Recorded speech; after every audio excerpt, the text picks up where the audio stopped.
my pencil. There's no better man to discuss the disaster that is socialism, among other things, than Milton Friedman. None.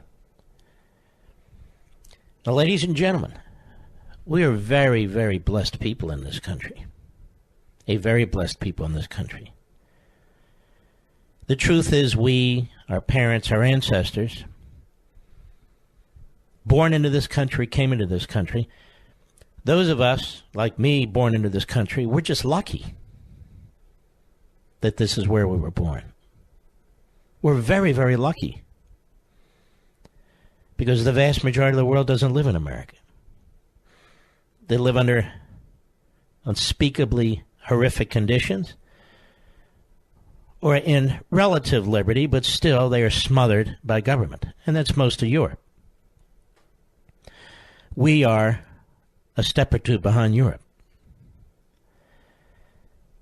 But we need to fight for what belongs to us. We need to fight for our God-given unalienable rights.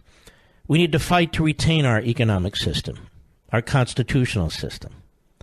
We need to fight against police state socialism. It's not democratic socialism. It's police state socialism. Milton Friedman is exactly right. They take your money first, then they have to spend it and spread it around. They don't ask you to volunteer. They take it, and if you don't give it to them, you go to prison. Same with your property taxes as you fund these propaganda centers, so many of our government school systems. And, of course, they wrap it up in freebies for people and the best interests of the people generally. Well, how do they know what that is? How does Kamala Harris know what's in the best interest of the American people when half of us or more reject what she's spewing?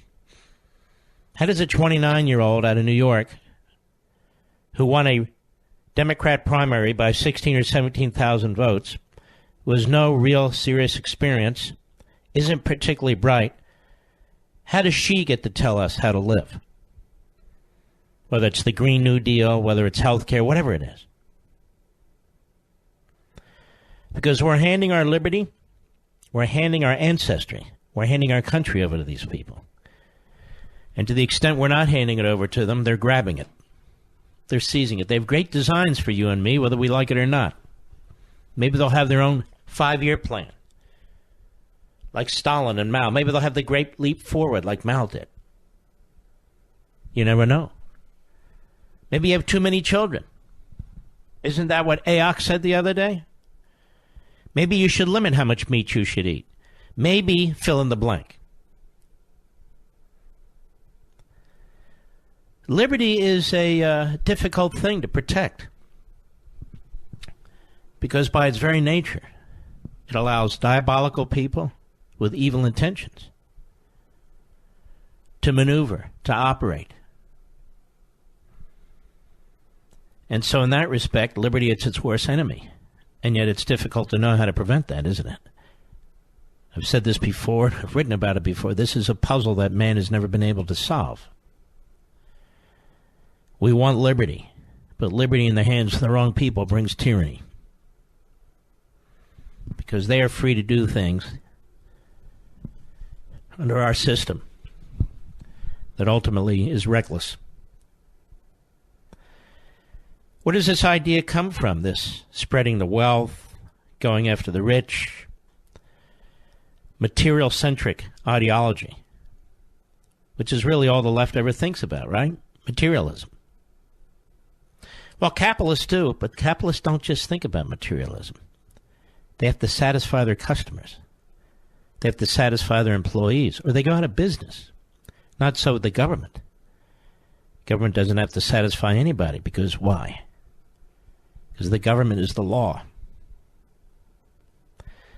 It's important that we familiarize ourselves with Karl Marx and Frederick Engels, among others, quite frankly, and understand this whole thing about this class struggle that you're hearing endlessly. Wage gaps. We need more equity and equality. And, of course, the surest way not to get it is through centralized government. All that's about is creating poverty. The Communist Manifesto. Should I stop doing this? What do you want to hear about Michael Cohen and Adam Schiff for the 4 billionth time? I don't think you do. I think it's Friday, and you want to hear some substance. The Communist Manifesto was written by Karl Marx and Frederick Engels in 1848 on behalf of the Communist League, although the final draft was Marxist. It set forth the historical and analytical bases for the international communist movement. The first sentence reads, "The history of all hitherto existing society is the history of class struggles." But unlike past class struggles with their gradated class systems, they say the modern bourgeois society that has sprouted from the ruins of feudal society has established new classes, new conditions of oppression, new forms of struggle in the place of old ones. And when I read this to you, be thinking of Bernie Sanders and his ilk and the Democrat Party and people who've announced to run for president. And tell me who they're mimicking, who they're plagiarizing. And Marx and Engels write, "Our epic, the epic of the bourgeois, possesses, however, the distinctive feature. It has simplified class antagonisms. Society as a whole is more and more splitting up into two great hostile camps, into two great classes directly facing each other. The bourgeoisie, that's the capitalists or the managers, and the proletariat, the laborers." And for Marx and Engels, the market system may have destroyed feudalism, but it, quote, left no other nexus between man and man than naked self-interest, callous cash payments. Marx and Engels, it is crucial for them to sever all ties with the past. Now think about this. This is why you see people on TV and hear people on radio. Those of you who went to college, professors, trashing the American founding, trashing the American founders, trashing the Industrial Revolution, trashing all that's come before us. Because you need a clean slate. The past dominates the present, but in communist society, the present dominates the past, they say. They also reject completely natural law and right reason, which is in your declaration, as nothing more than the perpetuation of bourgeois control, that is, capitalist control, over the proletariat. They say the selfish misconception that induces you to transform into eternal laws of nature and of reason, the social form springing from your present mode of production and form of property, that is, historical relations that rise and disappear in the progress of production. The misconception you share with every ruling class that has preceded you. What you see clearly in the case of ancient property, what you admit in the case of feudal property, you are, of course, forbidden to admit in the case of your own bourgeois form of property. In other words, he's saying you're basically continuing what was. We must destroy that, eliminate that, start today. The other thing we must do, they argue, is clear the human mind of all the clutter from the past. Breaking from the past and family. Breaking from the past and family means breaking from tradition, customs, institutions, religion, and therefore requires that communist indoctrination replace education. This is why in China and other places they are so hell-bent on closing down churches. But you will say, they write, we destroy the most hallowed of relations when we replace home education by social education. And your education, is not that also social and determined by social conditions under which you educate by the intervention, direct or indirect, of society by means of schools, etc.? In other words, even you teaching your own kids, the problem is you're teaching them things you learned before. We need a clean slate. They write, the communists have not invented the intervention of society and education. They do but seek to alter the character of that intervention and to rescue education from the influence of the ruling class, from you.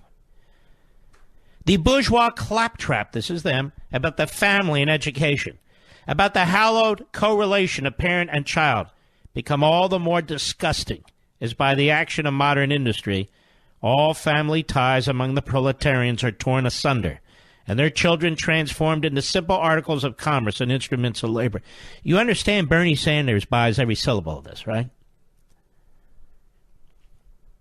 What else does the history of ideas prove than that intellectual production changes its character in proportion as material production is changed? The ruling ideas of each age have ever been the ideas of its ruling class. So again, we must destroy the family. We must change the education system into an indoctrination system. We must break the idea of individuality, private property rights, and we must create this utopia on earth called communism. And Marx and Engels could not have been clearer.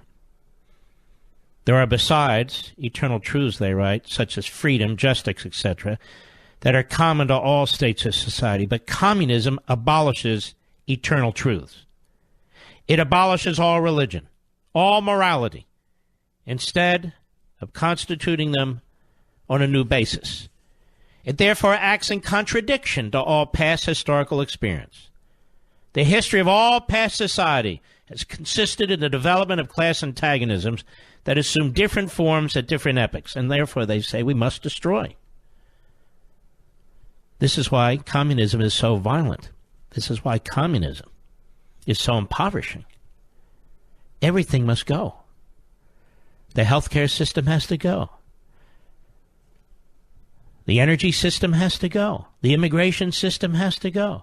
The tax system has to change. All history, therefore, is the history of class struggle. And they write, but whatever form they may have taken, one fact is common to all past ages: the exploitation of one part of society by the other. No wonder, then, that the social consciousness of past ages, despite all the multiplicity and variety it displays, moves within certain common forms or general ideas, which cannot completely vanish except in the total disappearance of class antagonisms. You hear these communist professors on TV all the time talking about this, and in the context of race. You can never get rid of racism. Ever. The communist revolution is the most radical rupture with traditional property relations. No wonder there is development.